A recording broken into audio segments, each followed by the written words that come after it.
Fl-aħħar jiem, 12 stabiliment ġew imħarka wara li kisru protokolli hekk kif maħruġa mis-Suprintendenza tas-Saħħa Pubblika. Huma ġew immultati sa massimu ta' 3,000 euro kull wieħed.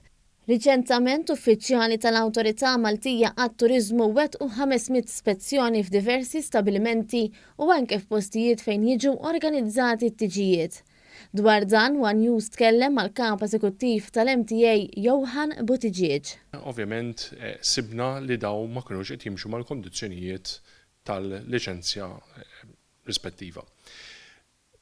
Warnejnihom ukoll lill-operaturi li f'każ li jkun hemm breach oħrajn tal-istess kondizzjonijiet issa minn multa ħatitla' mbagħad għal attwalment sospensjoni tal-liċenzja. L-uffiċjali tal-MTA wettqu diversi ispezzjonijiet għall rieda anke waqt attivitajiet kulturali u attività sportiva. Buttigieg spjega wkoll li l-ispezzjonijiet mhux isiru minn uffiċjali tal-MTA biss. Fil-fatt bħalissa l-ispezzjonijiet li qed nagħmlu huma qed ikunu koordinati minn tlieta. Aħna bħala MTA għandek is-sanità li qed jgħinuna f'dawn l-ispezzjonijiet u l-pulizija f'każ li jkun hemm bżonn għal bon ordni. Intant, il-Ministru għat-Turiżmu Giulia Farrugia Portelli semmiet diskussjonijiet importanti li qed isiru dwar possibilità li jsir it-testjar għal virus fl-ajruport stess għal passiġġieri li jiġu minn postijiet partikolari.